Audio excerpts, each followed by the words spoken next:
Өдөрт манай өрөө хөтөлбөр ярилцлагын цагаар үргэлжилж байгаа нь энэ удаад студид улсын хурлын гишүүн Хаян Хэрвээ хүрэлцэн ирээд байна гэд үзэгчтэй хүмүүст энэ орой мэндийг хүргье. За орой. Тэгээд ярилцлага өмнөх засгийн газрын сангийн сайд байсны хувьд бас нэг асуултаар эхлэе гэж бодож байна. Та баг гадралж байгаа болов уу гэж бодож байна. Яг л хэвлээ маш олоодаа бичиж байна л да. Улсын сан хөмрөг осрлоо гэж. Тэгээд сонгуул болоод өнгөрсөн. Сонгуулаар ийм их мөнгө цацсан юм уу? Эсвэл ягаад энэ төсвийн хөрөнгө оруулалтад өнөөдөр ингэж зогсож байгаа? Тэгээд энэ сонгуультай холбогдож тайлбарлагдаж гэнэ үү? Эсвэл одоо сангийн сайд байсан Хаян Хэрвээ гэдэгтэй холбогдож тайлбарлах юм уу? Тэгээд мэдээлэл өөр байсан. За хэсэг хугацаанд сангийн сайдын албаг ашигласан хүнийг та юу хэлэх вэ? Тэгэхээр ийм мэдээлэл гарсан л да. Ерөн зүгээр яг энэ мэдээлэлтэй холбогдуулаад улаан сайд нэг ярилцлага өгсөн байсан. Тэгээ улаан сайдын өгсөн ярилцлаган дээр улаан сайд бол одоо миний ойлгож байгаагаар маш зөв өнцгөөс нь харж энийг ярьсан байсан. А хөмсгүүд харин улаан сайдын өгсөн ярилцлагын тэр гарчиг талаас нь хараад буруу ойлгож тайлбарлаад байна да гэж ингэж би бодсон гэдгийг бас хэлхийг хүсэж байна. За ер нь бол улсын сан хөмрөг одоо ямар байсан бэ гэж. Өнөөдөр жишээлх юм бол ийм шүү дээ. Улсын сан хөмрөгийн хөрөнгийг сангийн сайд дур мэдэн зарцуулдаг. Тэр чинь улсын хурлаар батлагдчихсан хуультай. Одоо ийм хөрөнгө оруулалтанд тэг энэний цалин ийм юмд өгнө. Ийм салбарт одоо ийм санхүүжилтүүдийг хийнэ гэж. Зөвхөн сангийн сайдын эрх мэдэл юунд байна вэ? Сар улирлын хуурийг батлаад ямар юмыг одоо яаж санхүүжүүлэх үү гэдэг юм ингээл хийгээл хэлцэл явдаг ийм л асуудал. 12 оны төсөв батлах үеэс эхлээд бид нар бол яг зүгээр ер нь үндсэндээ Монгол улсын эдийн засаг энэ дэлхийн эдийн засгийн хямрал нүүрлэх юм байна гэдэг яриаг өрнүүлж байж бас ч үгүй бид нар нэг тийх 80 төгрөгөөр төсвөө танаж баталсан. Харамсалтай нь тэр баталсан төсөв ч гэсэн өнөөдөр бол үнэхээр одоо бас дэндүү одоо бодлогогүй төсвийг бид нар баталжээ гэдэг нь харагдаж байна. Яагаад гэж одоо нараас үнэ л. Яагаад гэвэл өнөөдөр бид нар төсвийн тодтол хийгээд нэг их 80 төгрөгийн орлогыг хасаа сууж байна. Тэр нь хаанаас төлөвлөсөн юм бэ? 5 долоо төрсэн орлогоос л орно гэж тэр нэг их 80 төгрөгийг төлөвлөсөн шүү дээ. Тэр мөнгө маань ороогүй. Өөрөөр хэлбэл Монгол улсын эдийн засаг, Монгол улсын төсөв бол улирлын чанартай байдаг. Улирлын чанартай байдгаа гэдгийг яадаг вэхээр бол оны төгсөл рүүгээ маягт тэр 2 дугаар улирлаас жилийн 2 дугаар хагасаас хойш Монгол улсын төсөв бол ерөнхийдөө нэлээд сайн бүрдэж эхэлдэг. Тэр хүртэл бол маш ингэ доголдолтой явдаг. Жилийн ийм практик. А өнгөрсөн одоо энэ оны хувьд бол зүгээр сонгуулийн жил байсан. Сонгуулийн жил байсан учраас мэдээж одоо бид нар бол хөрөнгө оруулалтууд руу тодорхой хөрөнгө хэмжээний мөнгийг бол тэр хуурийн сар улирлынхаа хуурийн дагуу гаргах гэж оролцсон, зүтгэсэн. За бас бус одоо бусад одоо урсгал зардлаа санхүүжүүлэх гэж зорьсон, зүтгэсэн. Энэ хэмжээнд явсаар байж байгаа л орлого маань бол одоо тодорхой төвшөнд тасалдсны улмаас төсвийн алдагдлыг 400 гаруй алдагдал бишэлдээс төсвийн данс одоо улсын төсвийн нэгдсэн данс шүү дээ. 400 гаруй тэрбум төгрөгийн одоо ийм алдагдaltaй байсан. Орон нутгийн төсөв, хөрөнгө оруулалтын сан гэдэг, нийгмийн даатгалын сан гэдэг бусад сангуудтайгаа нийлүүлээд аваад тусах юм бол нэмхэл байсан шүү дээ. Тэр энэ бол зөвхөн ерөөсөө нэг тийм одоо гайхаад үнэхээр одоо улсын сан хөмрөг хоосорчлоо гэж хэлэгдээд байх зүйл одоо биш ээ. Хамгийн гол нь бид нар төлөвлөлтөө яаж хийвэ? Орлогоо яаж олно гэж ингэж төлөвлөө гэд ингэж бодоод үзэхээр л нэг тэрбум төгрөгийг зөвхөн нэг компаниас нэг их 80 төгрөгийг аавна гэсэн тасарчлаа шүү дээ. Тэгэхээр чинь мэдээж энд бол одоо ийм доголдол үүсэж байна л гэж би хэлэх хүсэж байна. Төсөв бол хуулийг бүгд дагаж мөрдөх ёстой. Тэгээ улсын хурлын сонгуулийн өмнөх нь та тойргийнхаа нөхдүүдэд нэг сая төгрөгийг шууд олгоцсон шүү дээ. Тэгээд уг нь бол нэг сар болгон 333 мянгад нэг 3 хувааж олох ёстой байтал таныг их мэдлээ ашиглаад дарханчуудад ингээд ийм хэмжээний мөнгийг барыг ингээд бүтнээр нөхцөлөө гэсэн юм. Энэ бол одоо үеийн сангийн сайдын эрх мэдлийг л одоо ашиглалаа гэж хэлэх гээд байна. Энэ бол сангийн сайдын эрх мэдлийн хүрээний асуудалд ашиглалаа гэж. Өнөөдөр бол яг тийм байдалтайгаар зарим одоо улс төрийн хүчний зүгээс гомдол гаргаад хэрэг үүсгэж шалгаж байгаа юм билээ. Хуулийн хүрээний дотор бүх юм явагдсан. 1 сая төгрөгийг бол хөгжлийн бэрхшээлтэй үе ахмад насны иргэдэд одоо бүрэн 1 сая төгрөгийг олгоно гэдэг ийм хууль бол батлагдсан 334 тэрбум төгрөгийг орлого их өсвөртэй баталсан. Энийхээ хүрээний дотор бид нар асуудлаа шийдсэн. Сар улирлын хуураар бид нар одоо бүтнээр нь үгүй шахажсэн улс төрчиж маш олон байсан. Сонгуулийн өмнө одоо энэ маргаш үгүй шахажсэн өмсөж олон байсан. Чадлаараа бид нар хичээж ажилласан. Ажиллаад одоо 2 хувааж өгөөд 2 дахь одоо 340-ийг өгөхөд бол бид нар чи яасан гэхээр нөгөө 3 дахь удаага хувааж өгөх 340-ийн хугацаа хэтрүүлж орсон шүү дээ. Өөрөөр хэлбэл 2 дахь одоо 340-ийг өгнө гэсэн хугацаанд давал амжаагүй. Тийм болохоор бид нар бол 330-60 л өгсөн. Дархан, Дундгов, Арангаа гэсэн 3 аймагт бол 1 сая төгрөг буюу биднээр олгогдсон. Өөрөөр хэлбэл сангийн яам дээр энэ асуудлыг бол одоо манай газрын дарга нарын хүрээний дотроо ярилцсан. Би бол ямар боломжтой одоо ингээд бүтнээр өгчих ямар боломжтой аймагуд байна. Тэрийгээ та нар тооцож үзэж байгаад энэ асуудлаа харилцаа шийдвэрлэх үстэй л гэдэг энэ асуудлын хүрээний дотор яригдсан. Тэгэхээр энэ бол хуулийн хүрээний дотор болсон л асуудал. Өөрөөр хэлбэл хаян гэдэг хүн дархнаас одоо гарсан дархны гэдэг утгаараа дархан дөгччээ энэ хууль зөрчижээ гэж яриад байгаа болохоос биш. Хуулийн хүрээний дотор шийдсэн асуудал шүү дээ. Ямар одоо боломжийг тооцоолж дархан дунд бархан гэсэн аймагуудыг одоо сонгож авсан юм бол тэгвэл тэр манай газрын дарга нар ярихдаа бол ерөн зүгээр одоо бид нэр та нар одоо ингэж хэрвээ мөнгө илүү гарвал ямар нэгэн байдлаар одоо бололцоотой аймагуд өгөхөд одоо Гоён бүсийн аймагуудаас, Ангаан бүсийн аймагуудаас одоо 3 хотоос бололцоотой ийм чиглэлээр одоо сонголтоо хийгээд өгчөө. Аль боломжтой нөгөө л гэдэг ийм шийдлийг ярьсан. Та нар өөрсдөө шийдэл энийг энэ хүрээний дотроо ярилцаад шийдэрэй л гэдэг ийм чиглэлийг өсөний дагуул явуулсан. Сайн батлагдсан төсвийн тодтолд бас Монгол Ардын намын гишүүд нэлээд шүүмжлэлтэй хандж байна. За ялангуяа танаа намын гишүүд өмзөгөөс оруулсан саналыг төсвийн тодтолд оруулаагүйд нэлээд бохиндоод ах шиг байна л да. Тэгээ энэ санал төсвийн тодтолд яагаад зайлшгүй орох ёстой байсан юм? Монгол Ардын намын гишүүд бол тэр санал гаргаад тэр нь ороогүйдээ бохиндоод байгаа биш.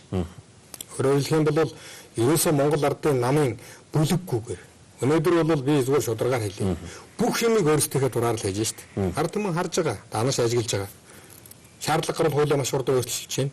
Тэгээд одоо үд шороо ерөөсөн эрсдэл эрсгүүгээр хуралдаад бүх асуудлаа шийдчихэж байна.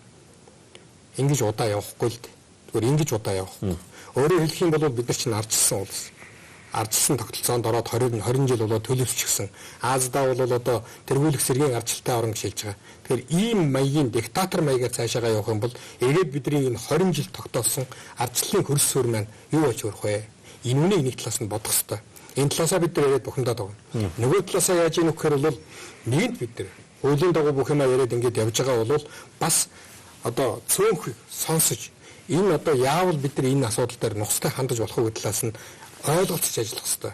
Ерөөсөө ингэн одоо ингэх юм бол бид нар одоо ингэ шийднэ. Та нар эсвэл та нарыг хэн одоо хэлцээ. Та нар хэн одоо тэрийг хий боол гэж хэлээд байгаа юм. Гэх мэтлэнгийн маягаар ингэж харьцахад нь бид нар бухимдаад байгаа. Яагаад та нар бухимдаад байгаа юм бэ гэж. Бүлэг байгуулж чадаагүй хогчноо гэж хэлж болно.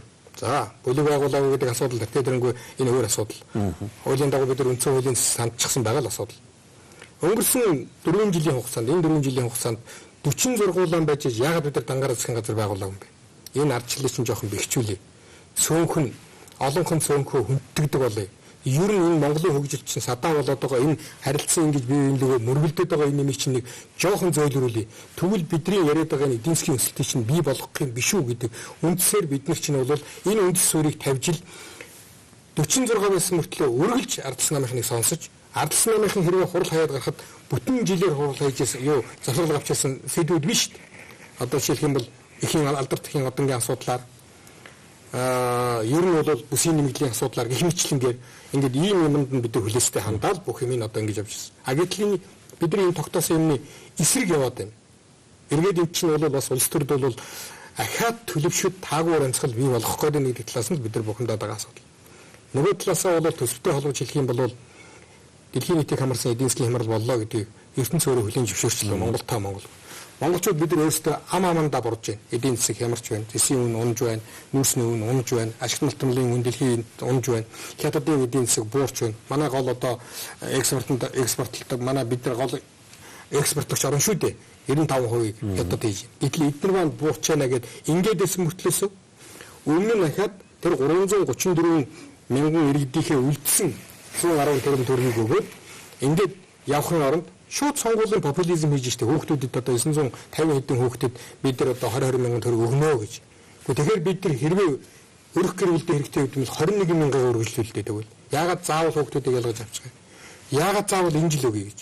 Энэ эдийн засгийнхаа боломжийг хараад өгөхгүй гэвгүй штэ бид нар. 13 оны 1 сараас өгч болно. 14 оноос өгч болно. Халамжийн хууль бид нар яах гэж гаргасан.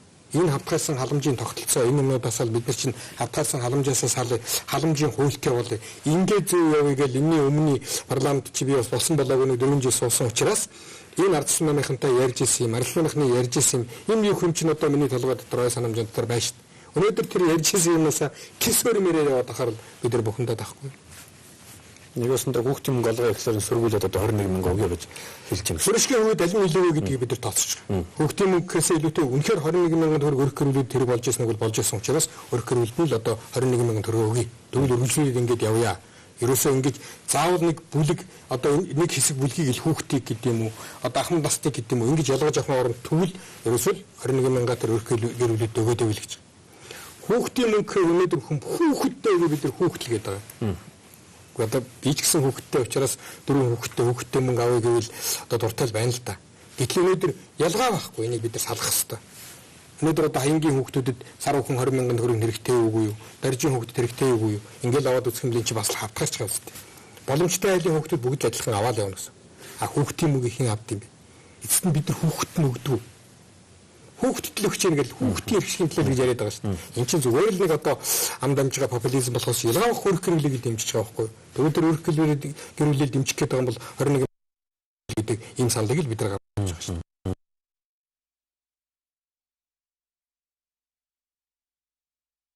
Бодлого хэрэгжүүлж байна. Тэгээ яг ийм цагт бид нар яг төсвийн тодтгол хийлээ бүтэц өөрчлөгдсөн гэдгийг ойлгож байна. А гэхдээ нөгөө нэг яриадсан халамжууд маань ингээд эргээл сөхөгдөд байна л да. Нэг нь одоо хүүхдийн 20 мянга гэхлээр нөгөөх нь зөрүүлэл 21 мянга гэл. Тэгээ энд нөгөө бодлого харагдаж байна гэдэг юм аа. Зүгээр л одоо юу улс төр яваад байгаа юм болов уу? Нэг ардсан хүүхдийн 20 мянга яриад эхэллээ. Бид нар 21 мянга зүтгүүлэх бол болохгүй нэ шүү. Үүний цаанд бодлого байна уу гэж хараад гарах гэдэг юм л да. Би ерөөсөө одоо чамд хэлэхэд бол нэг чи сая яриан дотор улс төр яваад байна гэдэг нэг үг оруулаа шүү дээ. Улс төр явж байна. Энэ цэвэр улс төр явж байна шүү дээ. Ерөөсөө биднэрт бол энэ бүх орон төсвөө танд байна. Бид нар өнгөрсөн жил төсвийг батлахдаа төсвийн алдагдал дотоодын нийтийн техник эзлэх хувь нь 2% байхаар болсон. Сая тодтоглоор бид нар яав 4.8% болгоод батлчихлаа шүү дээ. Энэ ч одоо төсвөө таньж байгаа хэрэг мөн үү? Өөрөөр хэлэх юм бол цоошин шинээр бид зардал бий болгочлоо. Хүүхдийн тэрнийг 60 тэрбум хүүхдэд өгч 60 тэрбум гэдгийг л одоо ад үзээд байна гэж хэлнэ л дээ. Гэхдээ эн чинь мөнгө шүү дээ. Төсвийн бодлого гэдэг юм а бид нар зөв талаас нь хандаж ярихгүй бол эн чинь болохгүй шүү дээ. Өөрөөр хэлэх юм бол одоо тун удахгүй ингээд 13 оных төсвийг өргөн барьж шít. Ингээд 13 оны төсвийг өргөн барихаар чинь эрхшлийн төсөвт чинь тэр хүүхдийн мөнгө шин 60 тэрбум нэг үлрэл 60 тэрбум байд юм бол эрхшил одоо 4.24 буюу 240 тэрбум болж орж ирэх юм шүү дээ. Энэ мэтчлэнгээр бидний төсвийн бодлого чинь өөрөө аяндаа ингээд хэлэгдэв. Засгийн газрын зардлыг өнөөдөр алт үеийг сайдуул их л хатуу хэлж байгаа. Бид нар нэг хүнээр ч нэмэхгүй нэг төгрөгөөс нэмэхгүй. Ангаарлаа ажилласан. Яг одоо цэвэр засгийн газрын зардал бол миний тооцоолж байгаагаар ойролцоогоор 4.5-аас 5 орчим тэрбум төгрөгөөр засгийн газрын зардал нэмэгдсэн. За би яг засгийн газар ажиллаж байсан хүний хувьд ажил амьдралын зовлон ойлгодог хүний хувьд энийг маш анхааралтай ажиллаж байгаа. Энэ агентлагуудын хөдөлгөөн ингээд бүх юм цэгцэрсний дараачаар яг бүхэлдээ энэ зардал нь багтаж шингэх нь одоо ямар юм болдсон болдоо гэдгийг харж байна. Энэ тооцоо судалгааг бол бас нэг шаардаж авна. Тэгээд бид нар тавьдаг юм а одоо үздэг юм а үзэж харна л да. Хамгийн гол нь ард түмэнд худлаа популизм ярихын оронд үнэнгээ ярих хэрэгтэй. Өөрөөр хэлбэл бол Монгол Улсын ерөнхийдөө юу гэж ярих хэрэгтэй гэхээр бол бид нар нэгэнт засгийн газрын бүтцийг 30% нэмэгдүүлсэн учраас яг засгийн газрын бүтцийн яамдын хүрээний зардал бол тэгж нэмэгдэнэ. Гэдгийг ил тод зарлах хэрэгтэй байхгүй юу? Тэгэхээр орд нэг ч хүн нэмэхгүй, нэг ч төгрөг нэмэхгүй. Бид нар юусаа энэ агентлагуудыг татан буулгаад ингэж байгаа гэдэг. Одоо энэ агентлагууд татан буулгаад энэ яамдуу шинээр байгуулагдаад өөр бантан болж байгааг бид нар ажиллаж байгаа. Бантан болж байгааг ажиллаж байгаа.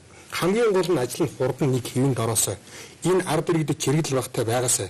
Засгийн ажил урагшаа өөддөх нь яваасаа гэдэг талаас нь бол би бодож харцуудаг хүн. Тийм болохоор бол ер нь бол хөрсөн дээрээ жоохон буух шаардлагатай байна. Засгийн газар маань, ардсан нам маань. Өөрөөр хэлэх юм бол ялсан гэдэг утгаараа белороод тахтай биш. Өөрийнхөө хөрсөн дээр бууж, бодит амьдрал дээр, амьдралтай холбож, энэ юмаа ярьж, ойлгуулж, тэгээд амьдралаас ургасан ажлуудаа хийж ярьж эхлэх юм бол арай бодиттой болно. Энэ бол миний хувь зүгээр бодож байгаа бодлоо би бас Монгол Улсын ерөнхий сайд таягдж хийж байгаа. Орон нутгийн сонгуулийн хууль батлагдсан. За мөн л одоо ардын намын гишүүн шүүмжилж байгаа. За хилцүүлгийн очиж гисэн нэлийн шүүмжил өрнүүлж байсан хугацаа уншнаас нь ахуулаад нэлийн шүүмжилж хийлээ. Тэгээ одоо болдгоор болох хууль нэг батлагдчихсан учраас орон нутгийн сонгуулийн одоо ирээдүйн талаар тань бодолтой. Үнэхээр одоо 11 сар гэдэг маань хугацаа нөхөд тийм тулгсан хугацаа юу?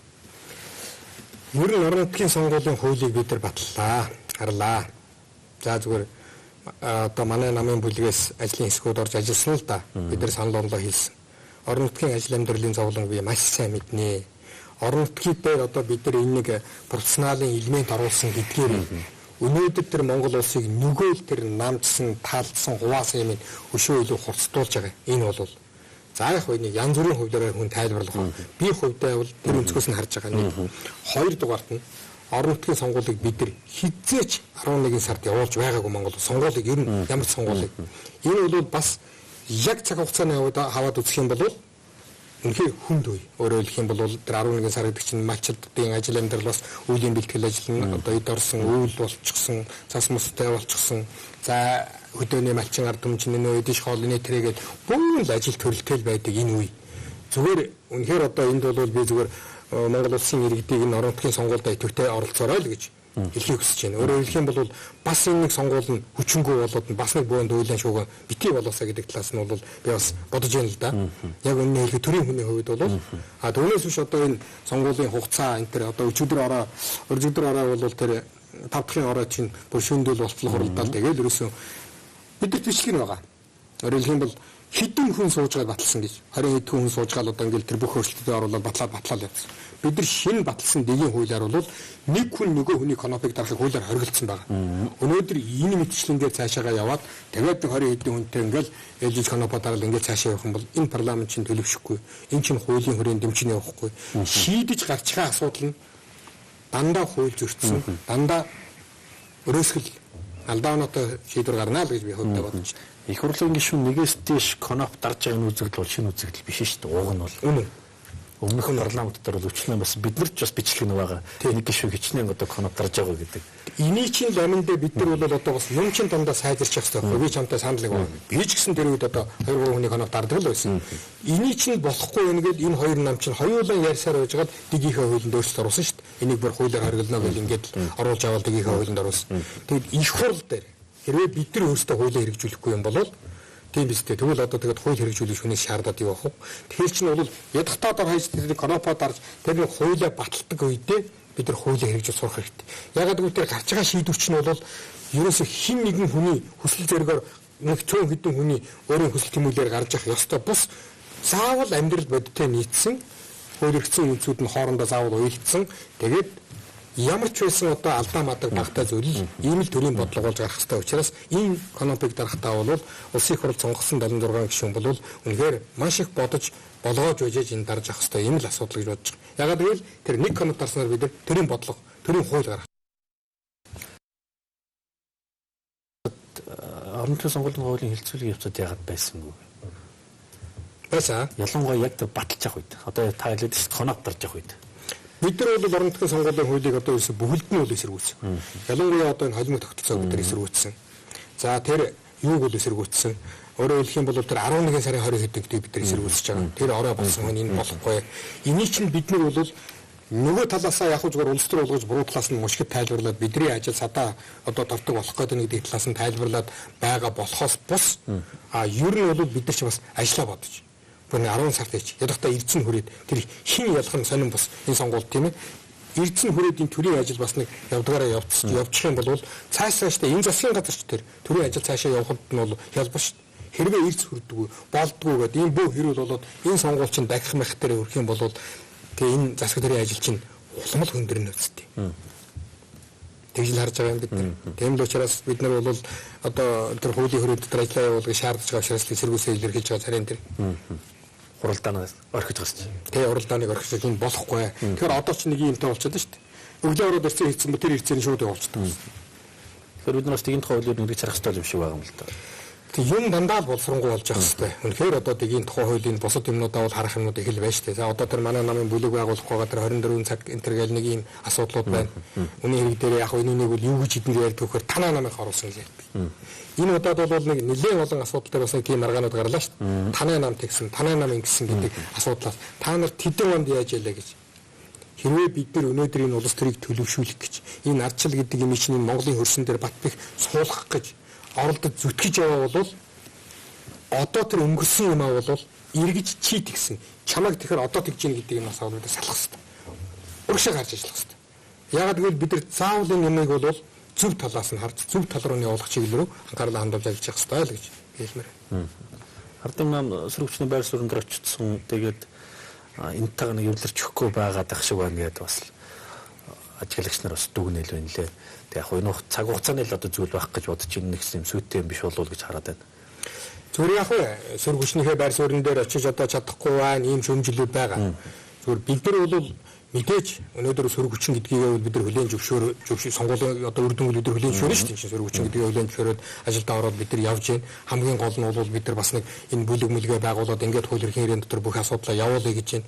Энийг маань одоо бас яагаад байгаа нь мэддэхгүй хийж өгөхгүй шүү дээ. Өөрөөр хэлэх юм бол бид нар бол хуулийнхаа хугацаанд 24 цагийнхаа дотор хууль ус их хурлын дарга сонгогдлоо гэдгийг хэлээд үндсэн хуулийн цэс саналаа өгсөн. Өөрөөр хэлбэл их хурлын дарга хууль усаар сонгогдлоо гэж бид нар үзээд үндсэн хуулийн цэс өгөөд асуудлаа хандаад 24 цагийн дотор мэдчихсэн. Тэгвэл өнөөдөр үнэхээр одоо ингээд хууль ус болцсон гэдэг чинь бид нар 24 цагийн дотор тийм мэдээлэл өгсөн байхад өнөөдөр яагаад бидний бүлгийг байгуулж өгөх байгаа юм бэ гэдэг нь сони асуудал. А зүгээр бид нар сөрөг хүчнийхээ байр суурин дээр сууж чадж байгааг бол сууж чадж байгаа. Зүгээр ихэнх үедээ бол магадгүй янз бүрийн байдлаар одоо бас энэ манай 25 гишүүн чинь бол 25 өөр хүн шүү дээ тийм үстэй. 25 өөр ухаан бодол, 25 өөр одоо төсөөр ертөнц. Тийм учраас нэг хэсэг нь бол хүлээн зөвшөөрч чадахгүй байхад нэг хэсэг нь бол сөрөг хүчнийхээ байр суурин дээр алин хэдийн очихсан тэмцэлтэй тавьж байгаа юм биш шүү дээ. Улс төр гэдэг өөр амьдрал баян учраас цаг хугацаа харуулна зү. Тэр нэг одоо бид зэсэд ханддаг ажилтаа болчих шүү дээ. Одоо хууль зөрчөөд бид нар энэ дээр одоо ямар нэгэн аргаар энэ хуулийн чинь энэ явж байгаа процессыг зөв явуул чадахгүй шүү дээ. Өшөө яах юм бэ? Хууль зөрчөөд байгаа юм өшөө жишээлх юм бол ямар шүүхүүд өгөл тийм биш. Тэр үндсэн хуулийн цэцэн дээдл чинь цэцэс гэж байдаг, цэцэн дээдл төгтөнгөр гэж байдаг юм шүү дээ. Тэгээ эцсийн шийдвэрэл одоо энэ манай цэц одоо гаргаж өгөх байх л да. Ядахтаа эн чинь бол цэц шийдвэрээ гаргаж өгөөд энэ 24 цаг гэдэг асуудлыг доо цэц өнөөдөр шийдвэрээ гаргаад өгчих учиртай шүү дээ. Энэ бол хуулийн дагуу явсан байна. Тэгвэл бид нар хүлээн зөвшөөрөл цэцгийн шийдвэрээ хүлээн зөвшөөрөл тэр нэр усаа өгөөд бүлгээ байгуулад явна. Өнөөдөр цэцний асуудал өглөө амарчин гэдэг асуудлын дор цэц байхгүй шүү дээ. Монголын төр ингэж л ажиллаж байгаа байхгүй юу? Цаашдаа ч гэсэн олон асуудлыг шаардлага гарна шүү дээ. За үдэгч бидний ярилцах цаг дуусч байна. Улсын хурлын гишүүн Хаян Хэрвээ манай студид ажиллаж цаг үеийн асуудлаар өөрийн байр суурь илэрхийллээ. Тэгээд танд ажлын амжилт хүсье. За.